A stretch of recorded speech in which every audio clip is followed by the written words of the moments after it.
মনের মধ্যে যদি জিজ্ঞাসা থাকে তো বাড়িতে যাবার সময় জ্ঞান সঙ্গে করে নিয়ে বাড়ি ফেরো।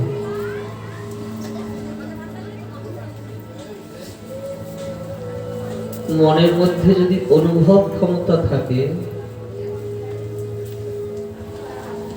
তো যাবার সময় বৈরাগ্যকে সঙ্গে করে নিয়ে বাড়ি ফেরো। আর মনের মধ্যে যদি উৎকণ্ঠা থাকে তাহলে জীবনের সর্বস্ব কুবাসনা কুচিন্তা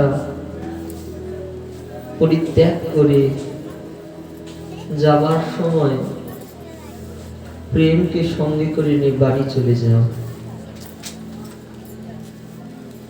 भागवत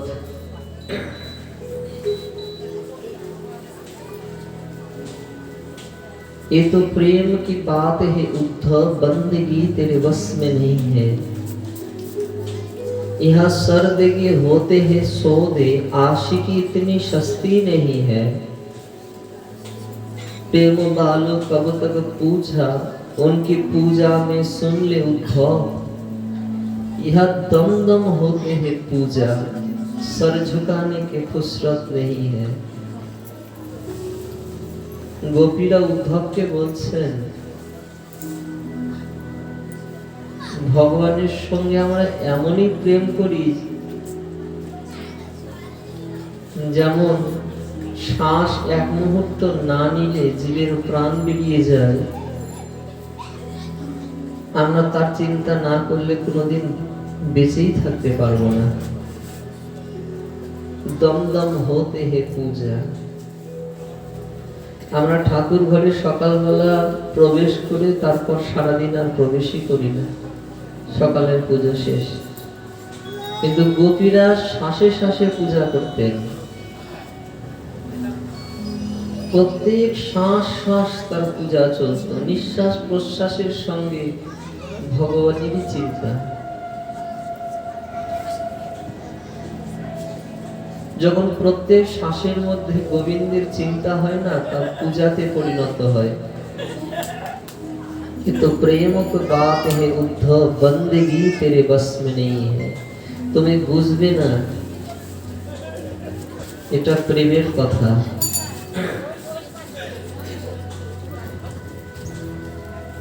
ধর্মের সঙ্গে প্রেমের মিলন, ভাগবত কি? এখানে ধর্মের সঙ্গে প্রেমের মিলন হয়।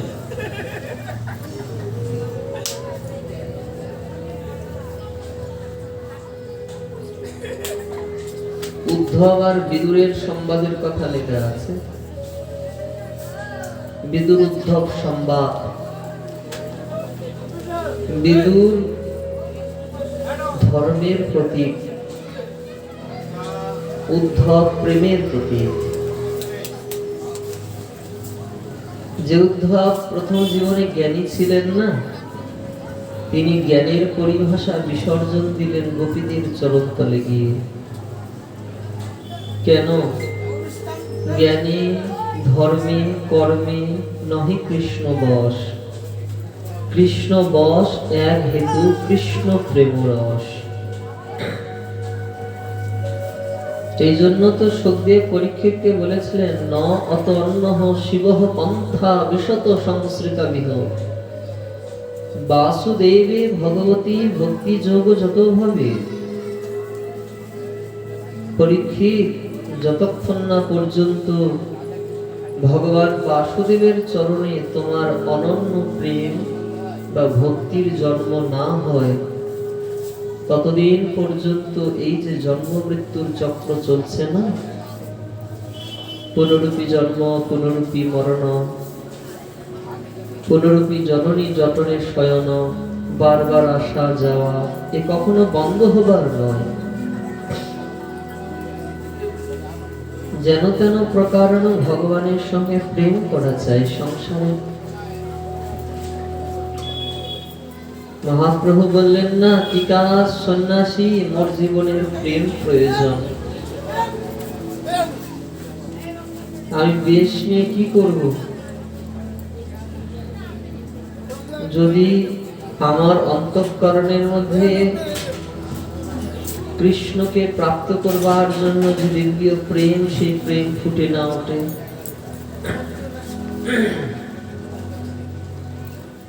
এমন পূজা করেই আমার কি হবে, যে পূজাতে আমার বিশ্বাস, আমার ভক্তি, আমার প্রেম ফুটে না ওঠে।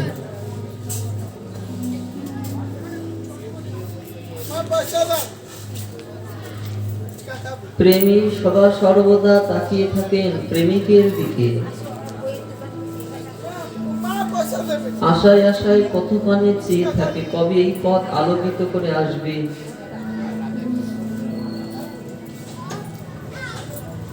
এটা প্রেমিকের লক্ষণ। অজাত পক্ষৈব মাতরং খগ্যা স্তন্নং যথা বিশ্বত্তরা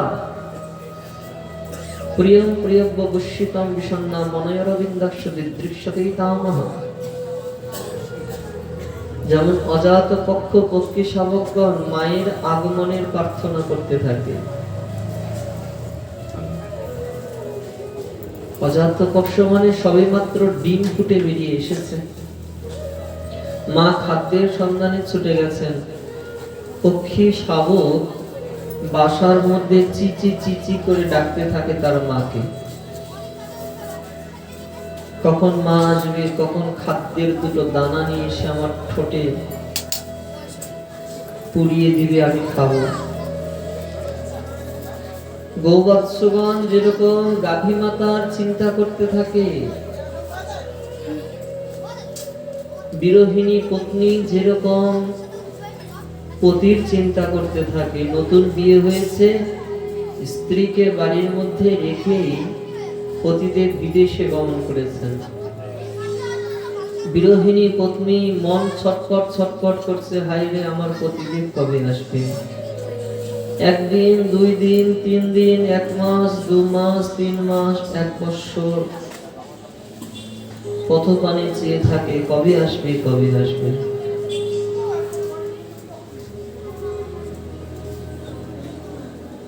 ভক্তের হৃদয়ের মধ্যে যদি প্রেম আসে না, তার জন্য অপেক্ষাও ভালো লাগে। আর যদি প্রেম না আসে, তো কারোর সঙ্গে মিলিত হওয়া বিরক্ত বোধ বলে মনে হয়।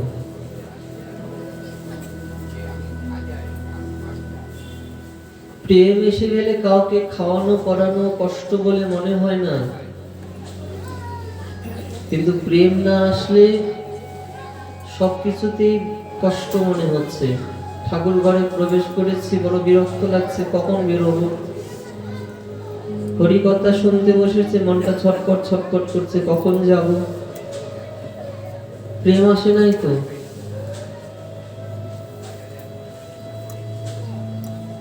প্রেমিক সদা সর্বদা তাকিয়ে থাকে। রাস্তা দিয়ে এক দইওয়ালা যাচ্ছেন, দইওয়ালা মজনুকে বলল, মজনু আমি তো লায়লার গ্রামে যাচ্ছি দই বেচতে, তো তাকে কিছু বলতে হবে।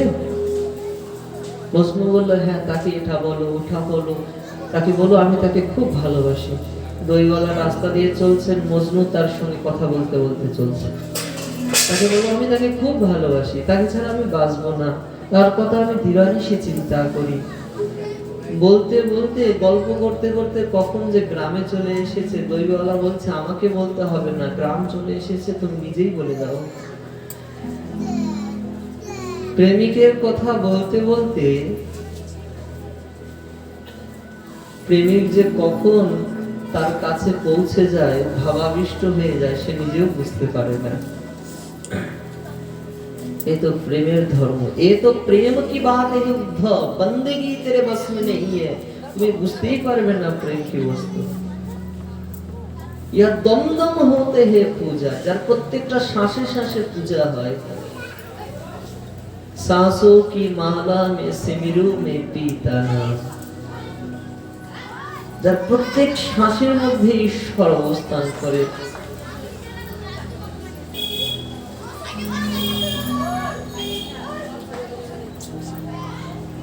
প্রেম আসলে না স্বয়ং ভগবানকেও কাঁদিয়ে দেয় সজ্জন।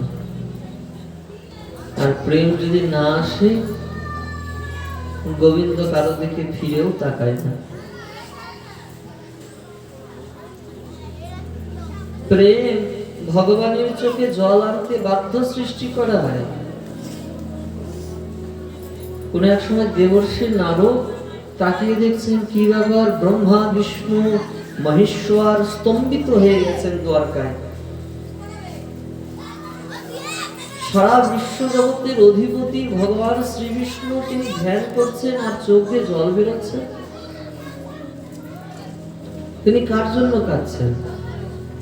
দেবর্ষি নারদকে পাঠিয়ে দিলেন, যাও তো দেখে এসো। দেবর্ষি নারদ বিনা যন্ত্রে ছুটে আসলেন, এসে দ্বারকাধীশ শ্রীকৃষ্ণের পাশে গেলেন। প্রভু চোখ বন্ধ করে আছে, টপ টপ করে চোখ দিয়ে জল গড়িয়ে পড়ছে, আর অস্পষ্ট অক্ষরে কার যেন নাম করছে। মুখের কাছে কানটা লাগালেন, দেবর্ষি নারদ শুনতে পেলেন, শ্রী রাধে জয় রাধে জয় রাধে শ্রী রাধে। অতিরিক্ত প্রেম আসলে সজ্জন বিরহ সৃষ্টি হয়।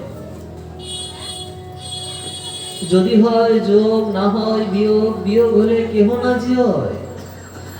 যদি কারোর সঙ্গে কারো যোগ হয়ে যায় না, পুনরায় যদি সে ছুটে চলে যায়, তাহলে সেই ব্যক্তি আর প্রাণ ধারণ করে থাকতে পারে না, বড় ছটফট ছটফট করে। গোপীরা তো মরেই যেতেন, তবুও বেঁচেছিলেন কেন জানেন? 125 বছর। কারণ কৃষ্ণ যাওয়ার সময় বলেছিলেন, গোপীরা আমি পুনরায় ফিরে আসব। ফিরে এসে যদি কৃষ্ণ আমাদের দেখতে না পায়, আমরা যে তার দুঃখ কষ্ট নিজের চোখে দেখতে পারবো না। আমরা যদি মরে যাই, সে যদি আমাদের বিরহ যন্ত্রণায় কষ্ট পায়, না না, আমরা যতই কষ্ট হোক কোন রকম বেঁচে তো থাকি। একে বলা হয় বিরহ। বিরহে কখনো সাধনার পর বিরহেই বেঁচে থাকে সজ্জন।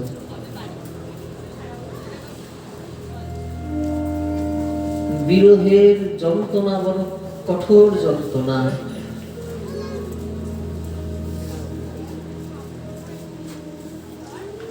সাধক যখন সারাটা জীবন ধরে একই বিগ্রহের সেবা করে না, করতে করতে যখন ওই ভগবানের মূর্তির প্রতি প্রেম জন্মে যায়, তখন অন্তঃকরণের মধ্যে বিরহ দশা ফুটে ওঠে।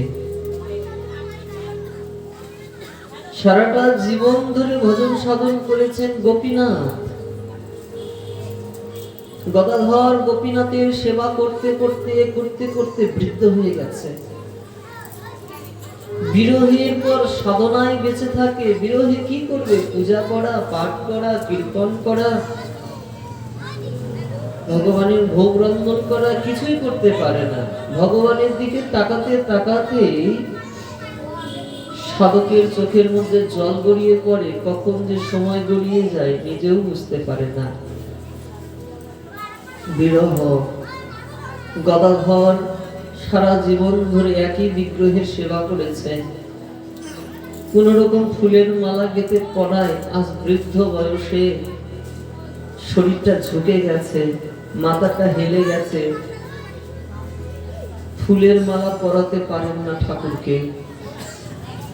বড় বিগ্রহ, ভগবান আমি তোমাকে ফুলের মালা পরাতে পারছি না। একদিন হলো, 2 দিন হলো, 3 দিন হলো, মালা পরাতে পারছে না। ঠাকুর আমি তোমাকে মালা পরাতে পারছি না। বড় বিরহ, কাঁদছেন হো হো করে। ভগবান আর স্থির থাকতে পারলেন না, মূর্তি মাথা হারিয়ে দিলেন। এই নেই মালা পরাবি, মালা পরা। মূর্তির মাথা হেলে গেল সজ্জন। নাম ছিল গোপীনাথ, পরে নাম হয়ে গেল টোটা গোপীনাথ। মূর্তি হালানো ঠাকুর।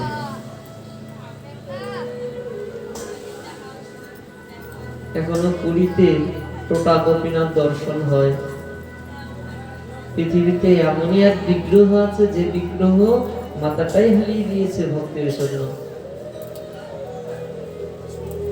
प्रेम ये तो प्रेम की बात है उद्धव, बंदगी तेरे बस में नहीं है, यह स्वर्ग भी होते हैं सौदे, आशिकी तेरी सस्ती नहीं है। प्रेम है तो सस्ता जिनिस नय।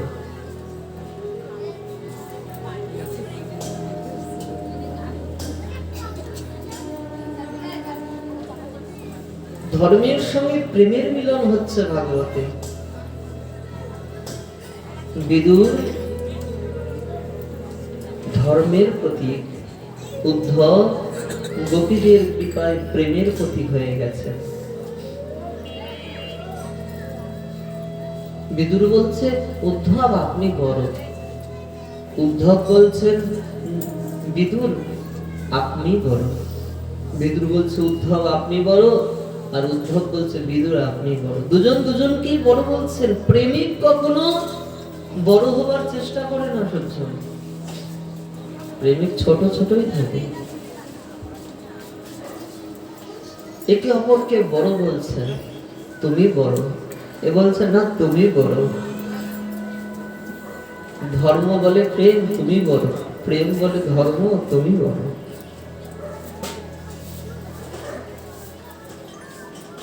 বড় কে জগতে,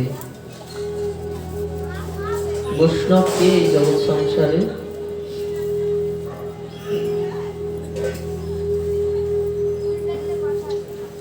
তৃণাদপি শুনিচন তরুরপি সহিষ্ণুনা, অমানেনা মানবেনা কীর্তনীয় সদা হরি। যিনি জগতে একেবারে ছোট হয়ে যান তিনি বৈষ্ণব। বৈষ্ণবকে মালা করলাম, মালা অনেকেই পরে সজ্জন, মালা তো কখনো কখনো হাত করে ছুটেও যায়। তিলক কখনো কখনো হাত করে মুছেও যায়। মহাপ্রভু বললেন বৈষ্ণবকে বড় কে? তৃণাদপি শুনিচেন তরুরপি সহিষ্ণুনা, যিনি নিজেকে খুব ছোট, নিজেকে খুবই ছোট মনে করেন। এ জগতে এমন ব্যক্তি আছে যিনি নিজেকে ছোট, অন্যদেরকেও ছোট মনে করে। পৃথিবীতে এরকম ব্যক্তির অভাব নাই যিনি নিজেকে বড়, অন্যদেরকে ছোট মনে করে। কিন্তু এইরকম ব্যক্তির বড় অভাব যিনি সবাইকে বড় মনে করে আর নিজেকে ছোট মনে করে। এনারা সবাই বড়, আমি ছোট। তৃণাদপি শুনিচন, তৃণাদপি শুনিচন তরুণপি সহিষ্ণুনা। বৃক্ষকে কাটিলেও বৃক্ষ কিছু না বলায়, শুকায়া মরে জল না মাগয়।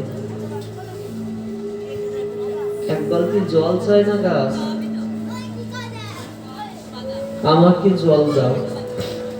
গাছ বলেছে শুকিয়ে মরে যায়, বৃক্ষ কোনোদিন বলে না ভাই আমাকে এক বালতি জল ঢেলে দিয়ে যান। অমানিনা মানবেন কীর্তনীয় সদা হরি। অমানি যার এই সংসারে কোনো দামই নাই, তাকেও দাম দেওয়া প্রয়োজন। কীর্তনীয় সদা হরি, যিনি সদা সর্বদা কীর্তন করে, যার প্রত্যেকটা শ্বাসে শ্বাসে কীর্তন বেরিয়ে আসছে। তিনি প্রেমের পরিভাষা বুঝতে পারেন। প্রত্যেক শ্বাস শ্বাস যার কীর্তন বেরিয়ে আসে। কোন এক সময় কুরুক্ষেত্রের মহাযুদ্ধের সন্ধ্যাবেলা যখন যুদ্ধের বিশ্রাম হলো না, রাত্রি হয়ে গেছে, চারিদিকে নিস্তব্ধ, ঠিক সেই সময় যুধিষ্ঠির লক্ষ্য করলেন কৃষ্ণ তার শিবির থেকে বেরিয়ে গিয়ে রাস্তা দিয়ে হেঁটে যাচ্ছে।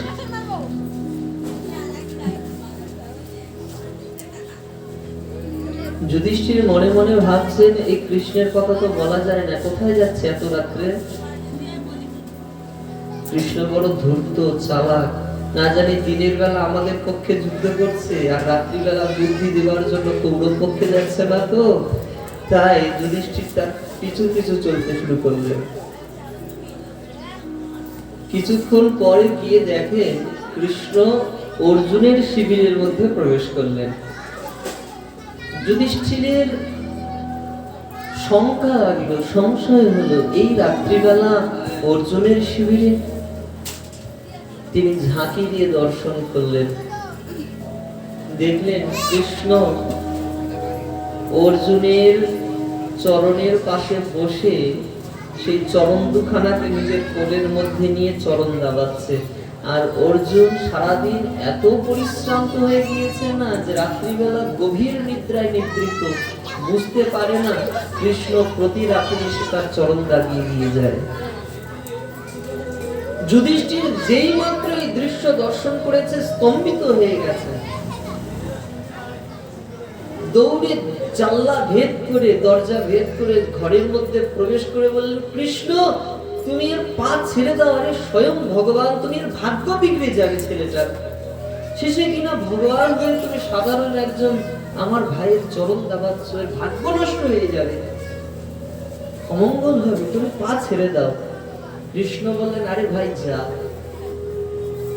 তুমি আমাকে বাধা দিও না, জানো এর ডাক আমাকে ঘুমোতে দেয় না, এর প্রত্যেকটা শ্বাসে শ্বাসে শুধু আমাকেই ডাকতে থাকে, শুনবে এসো। অর্জুনকে ধরে নিয়ে এসে মুখের কাছে কানটা লাগিয়ে দিলেন। অর্জুন ঘুমের ঘরের ভিতরেও অস্পষ্ট অক্ষরে ঘুমোচ্ছে, আর প্রত্যেকটা শ্বাসে শ্বাসে বেরিয়ে এসছে কৃষ্ণ কৃষ্ণ কৃষ্ণ কৃষ্ণ কৃষ্ণ কৃষ্ণ, যার প্রত্যেক শ্বাসে শ্বাসে কৃষ্ণ বেরিয়ে আসে। সজ্জন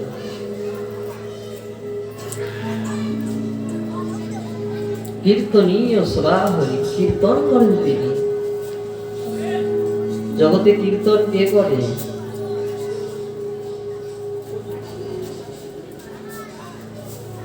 যিনি কীর্তি আর তন এই দুটোর উপরে উঠে যান, তিনি কীর্তন করেন। কীর্তি নিজের মান সম্মান বোধ বলে কোনো কিছুই রাখেন না, আর তন শরীর থেকে উপরে উঠে যায়, তিনি কীর্তন করেন। বর্তমানে যে কীর্তন হচ্ছে সমাজের চারিদিকে, বেশিরভাগ ক্ষেত্রেই বলছি এই কীর্তন হয় না, এই গান হয়ে চলছে। কীর্তন ও গানে পরিণত হয় সজ্জন, যদি তার মধ্যে ভাব না থাকে।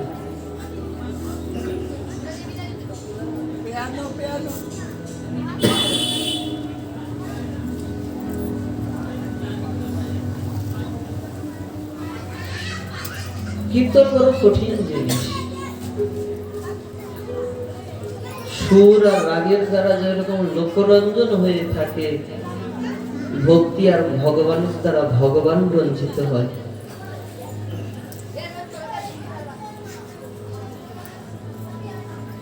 নিজের মান সম্মান বোধ রাখেন না, আমি জীবনের সর্বস্ব ত্যাগ করে যিনি কীর্তন করেন,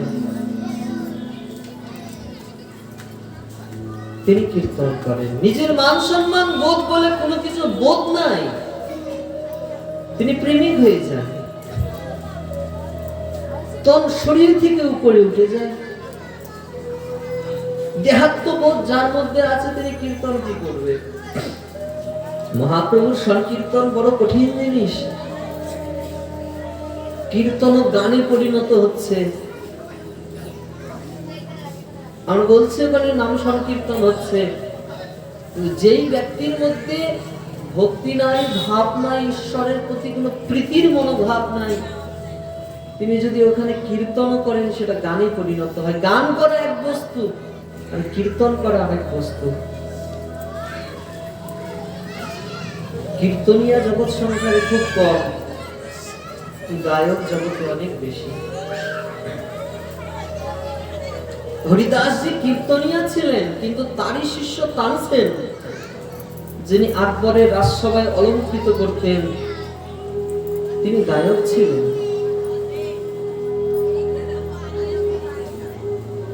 কোন এক সময় তানসেন বাড়িতে ছিলেন না, রাজসভায় আসে নাই, বহুদিন পর ফিরে এসেছে। তাই আকবর তাকে বললেন, কোথায় গিয়েছিলে, এতদিন পর তুমি রাজসভায় এলে? তানসেন বললেন, আমি আমার গুরুদেবের কাছে গিয়েছিলাম। তোমার গুরুদেব? আমি তো জানি তুমি জগতের শ্রেষ্ঠ গুরু, তোমারও আবার গুরু আছে? বলে, হ্যাঁ, আমারও গুরুদেব আছে। তাহলে তাকে একবার নিয়ে এসে রাজসভায়। তানসেন বলছে, আমার গুরুদেব এরকম ছোটখাটো রাজসভার মধ্যে কখনো গান করে না। আকবর শুনে অবাক হয়ে গেছে, পাগল নাকি?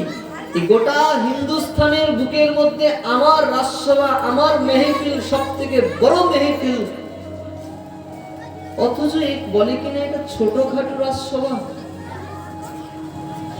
কিন্তু সেই সময় আকবর বুঝতে পারে নাই, মনের মধ্যে তার নানান রকম সংশয় চলল। একদিন জোর করে ধরলেন, আচ্ছা সত্যি সত্যি তোমার গুরুদেবকে এক গুরুদেবের সঙ্গে দেখা করিয়ে দাও। তানসেন বললেন, আমার গুরুদেবের সঙ্গে যদি দেখা করতে চাও তাহলে এই বেশ পরিধান করে গেলে হবে না, রাজার বেশ ছেড়ে দাও। ভিখারি বেশ ধারণ করে ছদ্মবেশে আকবরকে সঙ্গে করে নিয়ে আসলেন। আর শুনে আশ্চর্য হবেন, কোথায় নিয়ে গিয়েছিলেন? শ্রীধাম বৃন্দাবনের নিধুবনে, যেখানে হরিদাসজি বসে বসে সুরের মূর্ছনাকে সঙ্গে করে নিয়ে কীর্তন করছেন, যার কীর্তনে স্বয়ং রাধা গোবিন্দ আবির্ভূত হয়ে যেতেন, যার কীর্তনের মধ্যে যমুনার লহরী খেলে যেত, যার সুরের মূর্ছনায় গোটা বৃন্দাবন ভেসে যেত। সজ্জন যখন সুরের মূর্ছনা তুলেছেন না, আকবর চমৎকৃত হয়ে দৌড়ে ছুটে এসে হরিদাসজির চরণে পড়ে বললেন, বাবা বাবা, আপনার অদ্ভুত কীর্তন শ্রবণ করে আমি ধন্য হয়ে গিয়েছি। সঙ্গে সঙ্গে গলার মধ্যে হারের মালা ছিল, হীরের হারের গলার মালাটা হরিদাসজির গলার মধ্যে ঝুলিয়ে দিলেন, এটা আপনার পুরস্কার।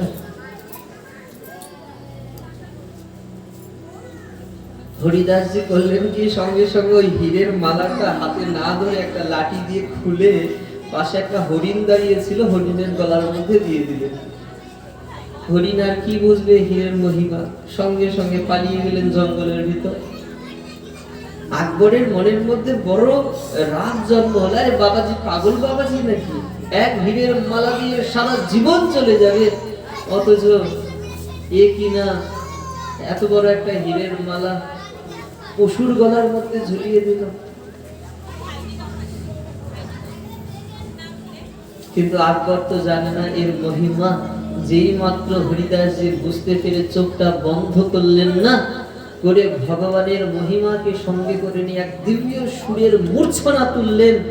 সেই সুরের মূর্ছনায় নিধুবন থেকে হাজারো হরিণ বেরিয়ে আসলো সজ্জন।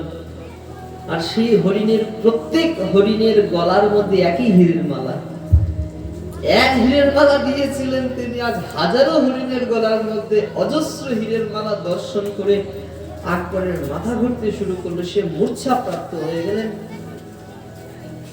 যেই মাত্র চোখ মেলে তাকিয়ে দেখেছে, দেখেন হরিদাসজির চরণের পাশে পড়ে আছে। প্রণাম করে হরিদাসজিকে বললেন, সত্যি আপনার শিষ্য তানসেন বলেছিলেন আপনি এরকম ছোটখাটো মেহফিলের গায়ক নয়, আপনি তো সেই খোদার মেহফিলের গায়ক। বিশ্বপিতা জগৎপিতা রাজসভার মধ্যে আপনি গান করেন, আপনি কেন আমার এই ছোটখাটো রাজসভায় আসবেন? সজ্জন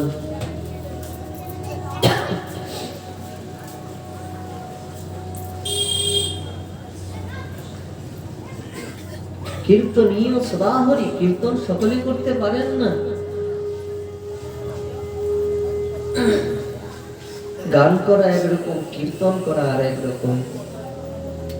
মহাপ্রভু বললেন, তৃণাদপি শুনিচেন তরুণপি সহিষ্ণুনা আমানীনা মানদেন কীর্তনীয় সদাহরি।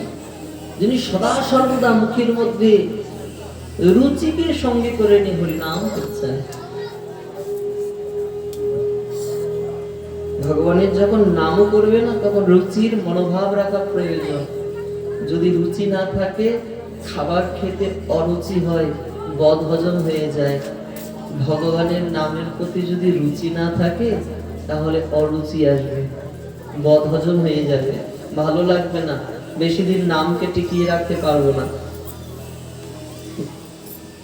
বেশি দিন নাম টিকবে না। কেন? কারণ রুচি নাই তো। নামে রুচি জীবের দয়া বৈষ্ণব সেবন, এই সে অধিক ধর্ম নাহি শোনো সনাতন। এর থেকে বড় ধর্ম জগতে আর কিছু নাই সজ্জন। ভাব কুভাব অনেক আলসহু, নাম জপত মঙ্গল দেশি দশতহু। তুমি যেভাবেই নাম নাও না কেন, নাম নাও মাত্রই কৃপা করবে। হেলায়া শ্রদ্ধায়া বা ভৃগুবর্ণরবত্রম তারায়তে কৃষ্ণ নাম। তুমি হেলায় নাও, শ্রদ্ধায় নাও, অশ্রদ্ধায় নাও, নাম নাও মাত্রই তোমার জীবনের কৃপা হবে। কিন্তু ওইভাবে নাম নেওয়াটা তোমার জীবনের অপরাধ। কেন? কারণ অশ্রদ্ধায় নাম নিলে ঈশ্বরের প্রতি প্রীতি থাকবে না। নামের এটা মহিমা যে তোমাকে কৃপা করছে। তুমি খারাপ অবস্থায়ও যদি নাম নাও, নাম তোমাকে কৃপা করবে, তোমার জীবনের পাপকে নাশ করবে। এটা নামের মহিমা। কিন্তু ওইভাবে নাম নেওয়াটা নামের প্রতি দুরুপয়োগ মনোভাব, খারাপ মনোভাব। অশ্রদ্ধায় কখনো নাম নিতে নাই। যেমন এক ডাক্তার বাবু পাশে আসলেন, এসে ওষুধ দিয়ে চলে গেলেন। যাবার সময় হাতের মধ্যে নিজের ফোন নম্বরটা দিয়ে গেলেন, শোনো যদি অসুবিধা হয় আমাকে ফোন করে নিও। রাত্রি 12টা বাজে, রাত্রি 2টো বাজে। যে সময় ডাক্তার বাবু ঘুমিয়ে গিয়েছে, ঘুম থেকে জেগে উঠেই ব্যক্তির একটা জোরে হাঁচি আসলো। আর হাঁচি আসা মাত্রই বেশি দেরি না করে বালিশের পাশ থেকে ফোনটা বের করে ডাক্তার বাবুর নম্বরে ডায়াল করে, ডাক্তার বাবু আমার না খুব জোরে একটা হাঁচি এসেছে, সর্দি কাশি এসেছে, কি করবো বলেন তো। ডাক্তারের তো মনে হলো লোকটা পাগল নাকি, রাত্রি 2টোর দিকে কল করে আমাকে অসুবিধা, একটা সামান্য সর্দি কাশির জন্য। মনে তো হচ্ছিল তাকে 2-4টা গালি দেয়, কিন্তু বড় সৎ ব্যক্তি তো, তাই তিনি কোনো কিছু না বলেই বললেন, ঠিক আছে ভাই একটু গার্গিল করে নাও, গরম গরম জল খাও, ঠিক হয়ে যাবে। একটা ডাক্তারের মহিমা যে তিনি কোনো কিছু না বলে তাকে উপদেশ দিলেন। কিন্তু ওইভাবে ডাক্তারকে অসুবিধায় ফেলাটা খারাপ ব্যাপার। তিনি কৃপা করে দিয়েছেন, ঠিক আছে, তুমি দিনের বেলা ফোন করো, সন্ধ্যাবেলা ফোন করো। রাত্রি 2টোর দিকে একজনকে ফোন করে অসুবিধার মধ্যে ফেলা, এটা ডাক্তার বাবুর সহানুভূতির প্রতি দুরুপয়োগ। ঠিক তেমনি নামের মহিমা এখানে, যে নাম যেভাবেই নাও, নেওয়া মাত্রই তোমার জীবনের কল্যাণ নেমে আসবে। কিন্তু ওইভাবে নাম নেওয়াটা নামের প্রতি দুরুপয়োগ মনোভাব, খারাপ মনোভাব। এই জন্যই তো মহাপ্রভু বললেন হরিনাম করবে, কিভাবে করবে? নামে রুচি জীবের দয়া বৈষ্ণব সেবন, এই সে অধিক ধর্ম নাহি শোনো সনাতন। এর থেকে বড় কোনো ধর্ম হয় না।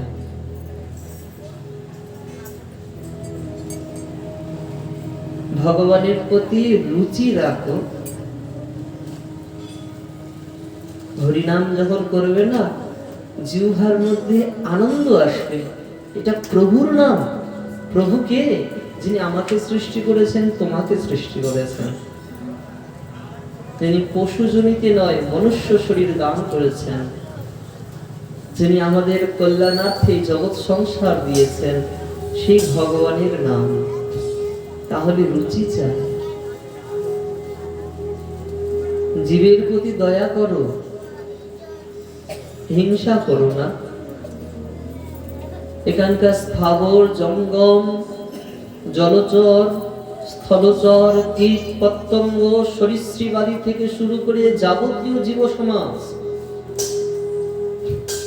মনুষ্য জাতি সবার প্রতি দয়া করো, সকলের প্রতি হিত কামনা করো। আপনার হিত হোক, আমার হিত হোক, এটা প্রকৃতি। আপনার অহিত হোক, আমার হিত হোক, এই বিকৃতি। কিন্তু আপনাদের সকলের মঙ্গল হোক, আমারই অমঙ্গল হোক, এটাই ভারতীয় সংস্কৃতি। ধর্ম কি? পরহিত সরসী ধর্ম। যিনি পরের হিতের কথাই চিন্তা করেন, সেটাই ধর্ম। ধর্ম মানে পরোপকার, ভাগবত মানে পরোপকার। শ্রীমৎ ভাগবত, শ্রী শ্রেয় শ্রী শ্রী, যার মধ্যে শ্রেয় লুকিয়ে আছে, তিনি নামের আগে শ্রী লাগাতে পারবেন। শ্রী সবাই লাগাতে পারে না, বর্তমান যুগে সবাই লাগিয়ে যায় অমুক শ্রী, অমুক শ্রী, শ্রী শ্রী শ্রী শ্রী। কিন্তু তৎকালীন আমলে এই শ্রী উপাধি প্রাপ্ত করবার জন্য কোনো বিশেষ ব্যক্তি হতে হতো। শ্রীরাম, শ্রীকৃষ্ণ, শ্রীনাম, শ্রী চৈতন্য, সবাই শ্রী লাগাতে পারে না সজ্জন, কিন্তু বর্তমানে সবাই লাগাচ্ছে। শ্রীমৎ, মত মানে আসক্তি, মত মানে মোহ, মত মানে নেশা। যাদের অন্তঃকরণের মধ্যে পরোপকার করবার প্রতি নেশা জন্মে গেছে, তিনি ভাগবতকে উপলব্ধি করতে পারেন। শ্রীমৎ ভাগবত। নিজের কল্যাণার্থের কথা তো সবাই চিন্তা করে, নিজের পেট তো শিয়াল কুকুরেরাও ধরায়, কিন্তু 10-5 জনকে যে দিয়ে খায় সেই প্রকৃত মানুষ। যেমন এখানে শুক্রবারে মহাপ্রভুর ভোগ হবে, আমি যদি মনে করি এই মন্দিরে আমার পক্ষ থেকে আমি 10 কেজি ডাল দিলাম, পাড়া প্রতিবেশী গ্রহণ করবে, 10 জন বৈষ্ণব এসে প্রসাদ পাবে, পাবে না? আমি যদি মনে করি 1 বস্তা চাল দিই, তাহলে সেটা ভগবানেরই সেবায় লাগবে, হবে না?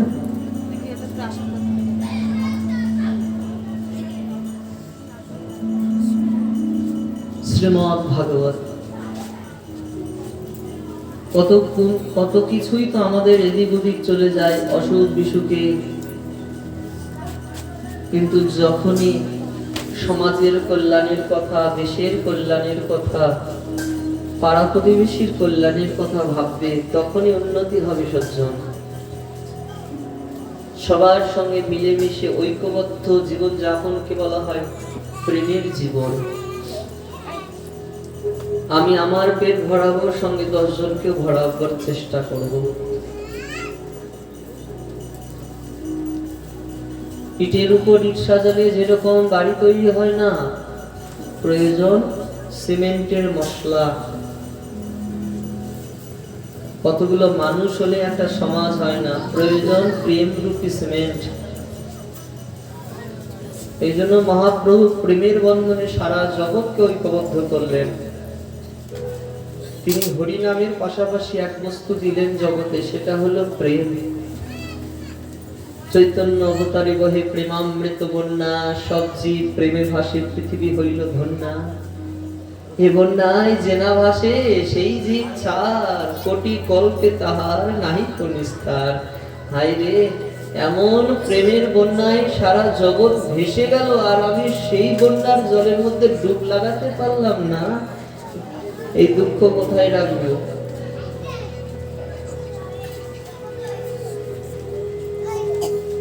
জীবের প্রতি দয়া সজ্জন।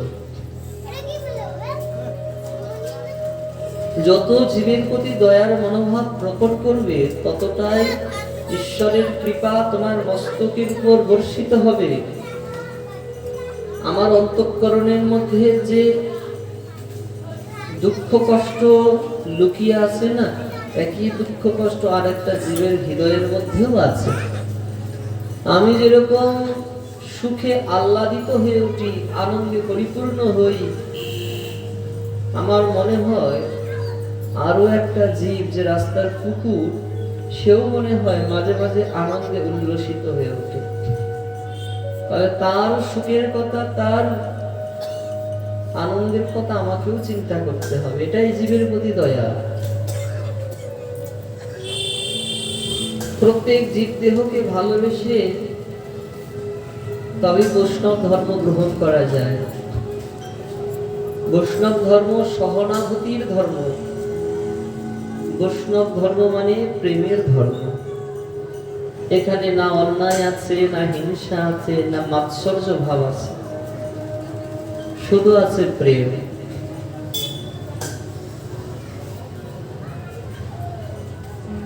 প্রেমের ধর্ম প্রকাশ করবার জন্যই তো গোবিন্দের অবতরণ হয়েছিল। রাসমণ্ডলের মধ্যে কালকে আমরা দেখলাম গোবিন্দ সকলের সাথে প্রেমিক হয়ে নৃত্য করছেন, আনন্দে পরিপূর্ণ তার হৃদয়। রাসমণ্ডলের সেই দিব্য আনন্দের যে দিব্য ছটা, সেই ছটা চন্দ্র কিরণ হবার সঙ্গে সঙ্গে চারিদিক যেরকম ছড়িয়ে যায় না, আনন্দ চারিদিকে ছড়িয়ে পড়েছে। বহুরাত্রি এক হয়ে যে বিশ্ব রজনী সৃষ্টি হয়েছিল ওই ব্রহ্মাণ্ডে, বংশীবটের তটে, কখনো নিধুবনে, কখনো নিকুঞ্জবনে, কখনো শিবাকুঞ্জে,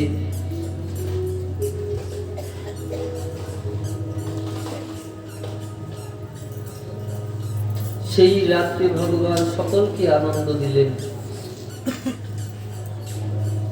কেন? কারণ যারা ভগবানের রসের রসিক হয়ে যায় তারা সেই আনন্দকে প্রাপ্ত করেন। যিনি রসিক হতে পারেন না তিনি কখনো আনন্দ পেতে পারে না।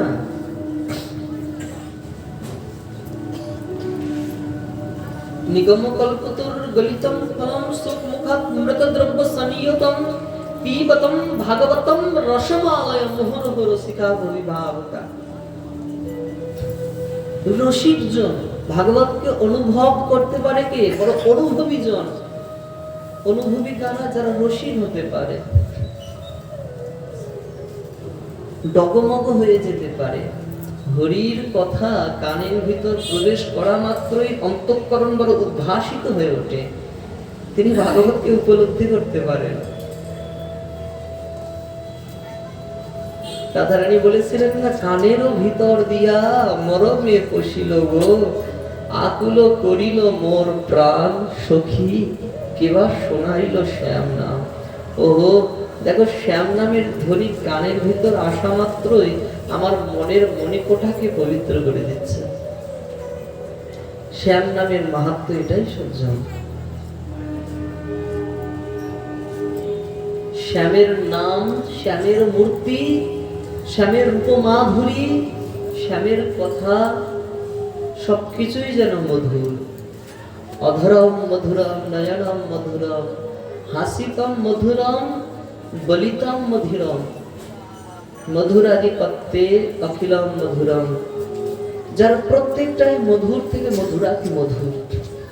তার মুখটার দিকে তাকাও মধুর, চোখের দিকে মধুর, তার কথা বলা মধুর, তার গমনাগমন মধুর। কেন? কারণ তিনি রসের সমুদ্র। যিনি রসের সমুদ্রের মধ্যে ডুবে যায় না, তিনি সেই মধুর ভাবকে লাভ করতে পারেন।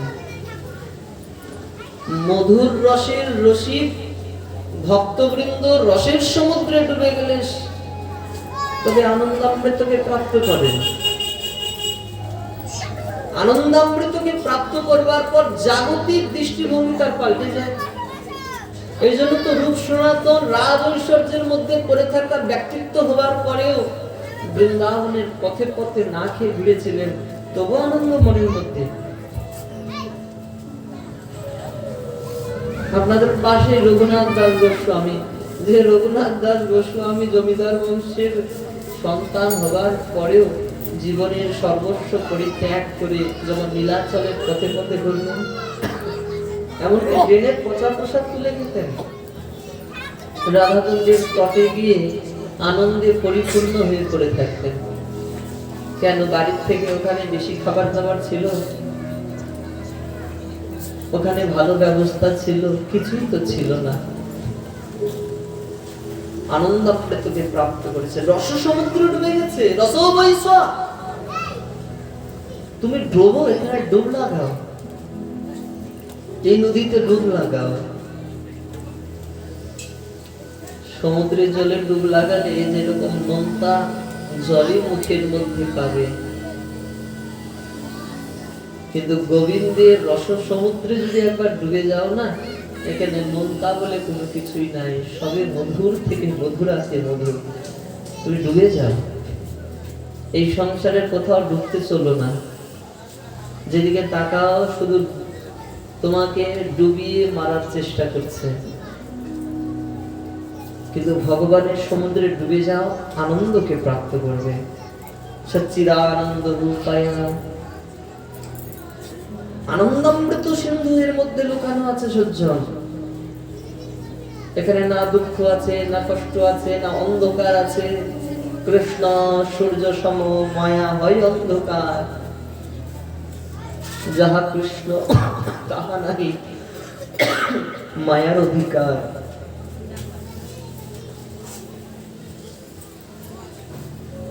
এই আনন্দামৃত সিন্ধুতে ডুব লাগাও।